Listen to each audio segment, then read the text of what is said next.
दोस्तों, पिछले 72 घंटे से चर्चा जो है वो तेजी पकड़ रही है और लोग कह रहे हैं कि क्या अमेरिका ने मिसकैलकुलेट कर लिया।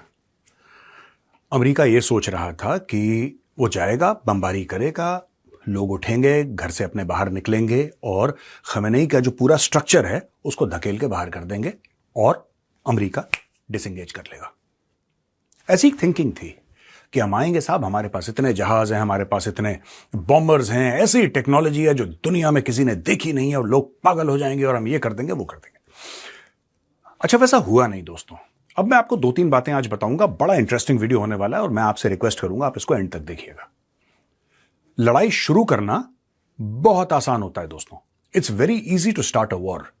क्या करना है, आपने फोन उठा के बोलना ही तो है। फौज आपके पास है, जो हेड ऑफ स्टेट है वो फोन उठा के बोलेगा I want this to be done and it will be done. After all you are the head of state.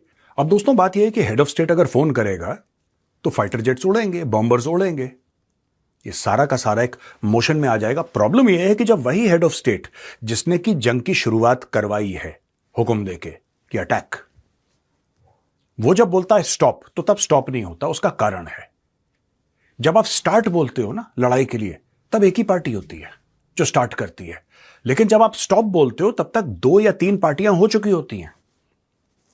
आप उनको तो नहीं कह सकते ना स्टॉप, क्योंकि शुरुआत आपने की थी। अब मैं आपको बताता हूं इस पूरे मामले में हुआ क्या है और यहां पे आपको ऑपरेशन सिंदूर के बारे में बताना बहुत जरूरी है। और मुझे ऐसा लगता है कि ठीक है, अमेरिका वर्ल्ड का सबसे बड़ा सुपर पावर है, इकोनॉमिक और मिलिट्री, लेकिन इंडिया से उसको सीखना चाहिए। बहुत यहां पे क्रिटिसिज्म हुआ, क्यों रोक दिया मोदी जी ने, क्यों फौज ने रोक दिया, पीओके ले लेते, ये सब। देखिए, बात ये होती है ना, every war is fought with objectives. हर एक लड़ाई होती है, कम से कम ऐसा होना चाहिए, प्रोफेशनली ऐसा होना चाहिए कि जब आप लड़ाई करने जाते हैं तो आपका एक ऑब्जेक्टिव होना चाहिए कि साहब ये हमारा ऑब्जेक्टिव है, हम इसलिए लड़ाई लड़ने जा रहे हैं। पहलगाम होता है, बेगुनाह भारतीय मारे जाते हैं और भारत कहता है कि हमें पाकिस्तान को सजा देनी है। पाकिस्तान जैश ए मोहम्मद, लश्कर ए तैयबा के जितने भी टेररिस्ट कैंप्स हैं, इवन इन पाकिस्तानी पंजाब, उनके ऊपर हमला करता है। पाकिस्तान पलटवार करने की कोशिश करता है, वो पलटवार फेल होता है और भारत पाकिस्तान के सैनिक अड्डे उड़ा देता है। आपकी पनिशमेंट, आपको according to the government, according to the strategic planners, आपकी पनिशमेंट खत्म होती है। फिर बीच में आपके उन्होंने ट्रंप ने सीज फायर, ट्रंप तो 4 चीजें और बोलता है। ट्रंप तो रोज कुछ ना कुछ ऐसी चीज बोलता है जो बेसर पैर। पहले 5 जहाज गिरे थे भारत के, फिर 8 गिरे, फिर 9 गिरे, अब 11 गिर गए। जब तक ट्रंप का टर्म खत्म होगा भाई, 3 साल बाद, वो पूरी एयरफोर्स गिरा चुका होगा। बोलने में क्या है ना, आपको जबान से ही तो बोलना है कि इतने गिर गए, इतने गिर गए। वो बोल रहा है, वो बोल देगा। अच्छा, कोई इसको कॉन्ट्रडिक्ट नहीं करता डोनाल्ड ट्रंप को, इसलिए वो और उसको हवा भर जाती है उसके अंदर। खैर, coming back to the point दोस्तों, बात यह हुई है कि ऑपरेशन सिंदूर में आपके क्लियर कट ऑब्जेक्टिव थे। आपको करना क्या है, 4 दिन की जंग थी, आपने पाकिस्तान को हैमर करा, बुरी तरीके से एक्सपोज करा, और फिर पाकिस्तान ने फतेह डिक्लेयर कर दी ट्विटर पे और टिकटॉक पे, जो कि उसकी आदत है। लेकिन हमें पता है, दुनिया को पता है, the global everybody, armies and analysts, everybody knows the truth. Pakistan was very badly exposed, very badly thrashed, और कहानी खत्म हो गई। उनका फील्ड मार्शल बंकर में था। अब इशू ये है दोस्तों कि अमेरिका ने जब वो लड़ाई शुरू की तो अमेरिका के ऑब्जेक्टिव क्या थे। डे 1 से डोनाल्ड ट्रंप बात कर रहा था कि हमें रेजिम चेंज करना है। और दोस्तों, अगर ये झंडा आप देखेंगे, ईरान का पुराना वाला झंडा, तो इसके अंदर जो लायन है, एक शेर है, और ये सूरज उग रहा है, ये शाह का झंडा था। शाह के समय ईरान का झंडा था ये। तो इसीलिए इजराइल ने ऑपरेशन का नाम पहले रखा था राइजिंग लायन। राइजिंग लायन रखा था क्योंकि इजराइल वाज वेरी क्लियर। देखिए, 2 चीजें हैं, मुझे ऐसा लगता है in this war Israel is absolutely clear what it wants, it's objectives are clear and it has a professional approach to this entire conflict. Not so with the United States of America. Donald Trump does not have a clear approach as to what he wants to do. उसको पता ही नहीं है क्या चल रहा है। He has no clue what he is doing right now. आज की तारीख में यह कहना कि साहब पहले रेजिम चेंज, अभी रेजिम चेंज की बात नहीं कर रहा, अचानक ये बात कर रहा है कि हमने नेवी बर्बाद कर देनी है। Pete Hegseth, secretary of defence जो है उनका, वो कहता है कि हमने नेवी बर्बाद करनी है, ये हमारा मेन पॉइंट है इसका। नेवी की पहले बात ही नहीं हुई थी। हमने इनके न्यूक्लियर ठिकाने उनको बर्बाद करना है। ठीक है, आपको न्यूक्लियर ठिकाने बर्बाद करने हैं, लेकिन एक बात तो सोचिए, अगर आपको न्यूक्लियर ठिकाने बर्बाद करने हैं तो जो आपने मिडनाइट हैमर में करा था, आपने बोला था सब बर्बाद हो गया। आपने तो उस वक्त ये बोला था ना कि सब बर्बाद हो गया है। जब अगर सब बर्बाद हो गया तो फिर इतने महीने के बाद दोबारा बर्बाद करने का क्या मैटर है? मतलब क्या है उसका? What is the logic?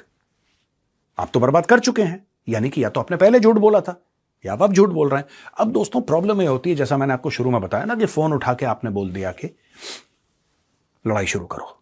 Very easy, very easy. इससे आसान कुछ है ही नहीं। स्टार्ट स्टॉप में हो नहीं पाता। अब अमेरिका अपने गोल पोस्ट चेंज कर रहा है, और अमेरिका को यह नहीं पता था कि ईरान इतनी बुरी तरीके से पलटवार करेगा। ईरान का जो टोटल मैटर है दोस्तों, यह बड़ी इंटरेस्टिंग बात है। ईरान का जो टोटल मैटर है वो ये नहीं है कि अमेरिकी जो ठिकाने हैं उनको बर्बाद करे। वो एक मैसेज है जो ईरान दे रहा है, और आप उस मैसेज को बड़े सीरियसली लीजिए। ईरान वो मैसेज दे रहा है कि साहब ठीक है, हम आपके सैनिक ठिकाने, जो सैन्य ठिकाने हैं, हम उधर तक पहुंच सकते हैं, उसको बर्बाद कर सकते हैं। वो साइप्रस तक पहुंचा, वो साइप्रस तक पहुंचा, राइट। और उसने और भी देशों में जहां जहां अमेरिकन ठिकाने थे, जहां पे नहीं भी थे, वहां पे भी उसने बमबारी करी। अब लोग कहते हैं यार अमेरिकन ठिकानों तक तो हमें तुम्हारी बात समझ में आ गई कि साहब तुमने अमेरिकी ठिकानों पे बमबारी कर दी। हमें एक बात यह समझ में नहीं आई कि ये दुबई में होटल में इधर मारना बम और इधर मिसाइल मारनी और इधर ड्रोन मारने, इसका क्या लॉजिक है? दुबई ने तुम्हारा क्या बिगाड़ा है? अब मैं आपको बताता हूं कि ईरानियन माइंडसेट क्या है दोस्तों। ये जो माइंडसेट है ना, ये माइंडसेट ही अमेरिका के लिए परेशानियां ला रहा है। मैं आपको एक और बात बता दूं, एंड में अगर हार और जीत का फैसला होता है, अगर होता है, तो यकीनन अमेरिकन और इजरायलीज जीत जाएंगे, इसमें कोई डाउट नहीं है। लेकिन इस वॉर के जो रिपरकशंस हैं वो इस पूरे इलाके को डेकेड्स तक, दिहाइयों तक, दशकों तक झेलने पड़ेंगे। ये भी खत्म नहीं होगा। अब मैं आपको ये बताता हूं ईरान कर क्या रहा है। तेल का जो दाम है आप उसको बढ़ाइए, तेल का दाम है उसको बढ़ाइए, और आप सिर्फ स्ट्रेट ऑफ हॉर्मुज नहीं, आप रिफाइनरीज पे बम मारिए, मिसाइल मारिए, ड्रोन मारिए। ठीक है, आप जो टैंकर्स हैं उनको टारगेट कीजिए, आप इनकी जो सप्लाई लाइंस हैं और सी लेन्स हैं उनको टारगेट कीजिए।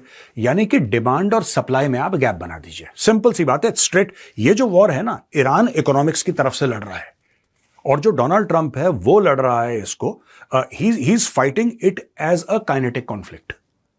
Iran is fighting economically. Iran क्या कर रहा है मैं आपको बताता हूं। देखिए, आपने, यानी कि ईरान ने अरामको की जो रिफाइनरी थी उधर बम मारा, ठीक है, वो बंद हो गई।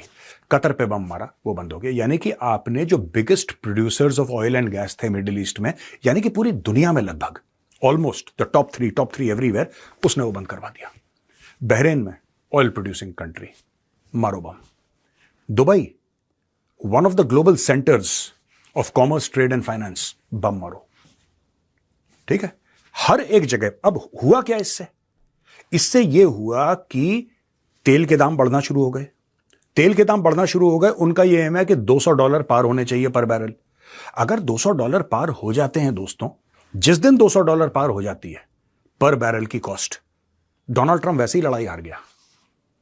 डोनाल्ड ट्रंप वैसे ही लड़ाई हार गया। ये रजीम रहे ना रहे, अयतुल्ला के अगले वाले को मार दे ना मारे, वो बात की बात है, वो बात की बात है। इजराइल को $2 का फर्क नहीं पड़ रहा। इजराइल इज सेल्फ सफिशिएंट यार। इजराइल कहता है मैं कोई जरूरत नहीं इनकी, ठोको इनको। इजराइल में क्लैरिटी है। Israel, because of the nature of the state of Israel, because the way Israel after modern Israel was created. After 1948, they've lived a certain life.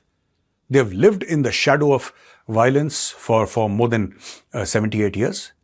Israel has absolute clarity what it hopes to achieve from this operation. Unfortunately, America does not have that clarity.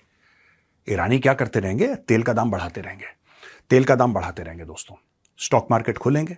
अब आप देख लेना, कल छुट्टी थी भारत में, होली थी ना, कल छुट्टी थी। आजकल परसों आप देख लीजिएगा स्टॉक मार्केट में क्या उछाल होता है। अब आपको क्या लगता है कि जब भारत में इतना उछाल होगा, हर चीज महंगी होगी, भारत के प्रधानमंत्री क्या करेंगे? भारत के प्रधानमंत्री सबसे पहले बोलेंगे, और कोई भी ऐसा बोलेगा कि लड़ाई बंद करो यार, ये लड़ाई बंद करो। वहां पे 1 करोड़ से ज्यादा, मैं मिडिल ईस्ट की बात कर रहा हूं, 1 करोड़ से ज्यादा हिंदुस्तानी वहां पे हैं, Indian citizens carrying Indian passports. उनकी जान खतरे में। सरकार के लिए बहुत बड़ा चैलेंज है ये। और पूरे दुनिया के देश इस वक्त क्या कर रहे हैं? सब लोग फोन मिला रहे हैं, लड़ाई बंद करो, क्या कर रहे हो, क्या कर रहे हो, क्या कर रहे हो।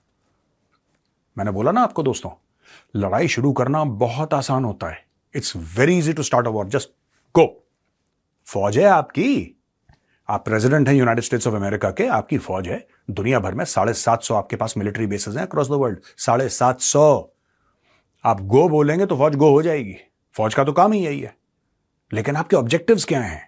जैसे ऑपरेशन सिंदूर में भारत का ऑब्जेक्टिव था पाकिस्तान को पनिश करना और टेरर इंफ्रास्ट्रक्चर को चोट पहुंचाना, right? That was our objective. We had clear objectives, and once those objectives were met, in spite of Pakistan trying to retaliate, which they could not, and then India bombing their air bases, we felt that our objectives had been met. हाँ, political उसमें pushback आया, लोगों ने बोला Trump ने करवा दिया, ऐसा कुछ भी नहीं था, लेकिन लोग बोलते हैं ठीक है, दैट्स ओके, डेमोक्रेसी है, लोगों को बोलने का हक है। India disengaged. अमेरिका को देखिए, 20 साल ये अफगानिस्तान में लड़ रहे हैं। क्या अचीव करा आपने? आपने अटैक करा 9/11 के बाद, आपने तालिबान को निकाल दिया। 20 साल के बाद उसी तालिबान को काबुल की चाबी देके आप चले गए थैंक यू बोल के। कोरिया पड़े रहे, वियतनाम पड़े रहे, इराक पड़े रहे। ये जहां जाते हैं वहां पे ऐसा लगता है कि प्लॉट खरीद के घर बना लेते हैं, फिर इनके ट्रिलियंस ऑफ डॉलर्स खर्च होते हैं, लोग मरते हैं, फिर ये कहते हैं क्या हुआ क्या हुआ। तो दोस्तों, disengagement from war is very important. मैं आज ये कुछ मेरे थॉट्स थे, मैंने कुछ प्रिपेयर नहीं करा, मेरे कुछ थॉट्स थे, मैं आपके साथ ये थॉट्स शेयर करना चाहता हूं कि disengagement from war is equally important. Launch तो कर दिया, अब डेली ब्रीफिंग में गोल पोस्ट चेंज कर रहे हैं। नहीं, हमारा मकसद एक्चुअली रेजिम चेंज नहीं था, हमारा मकसद ये था कि इनके न्यूक्लियर ठिकाने उनको बर्बाद कर दो। तो लोगों ने बोला साहब आपने तो बोला था पहले हो गए। नहीं, फेक न्यूज, हटाओ उसको, झूठ बोल रहा है आदमी। अच्छा, हमारा यह मकसद था कि उनके बैलिस्टिक मिसाइल प्रोग्राम को डिस्ट्रॉय कर दो, हमारा मकसद था कि उनकी नेवी खत्म कर दो, हमारा मकसद था कि उनकी लीडरशिप बर्बाद कर दो। अब ये मकसद अपने चेंज कर रहे हैं। जैसे जैसे लड़ाई का रुख चेंज होगा वैसे वैसे अमेरिका के मकसद भी चेंज होंगे। और इसमें दो पार्टनर हैं दोस्तों जो लड़ रहे हैं, एक है यूनाइटेड स्टेट्स ऑफ अमेरिका, दूसरा है इजराइल। इजराइल को एब्सोल्यूट क्लैरिटी है, they are crystal clear what they hope to achieve by this war. The Americans don't, and the Americans are sadly confused.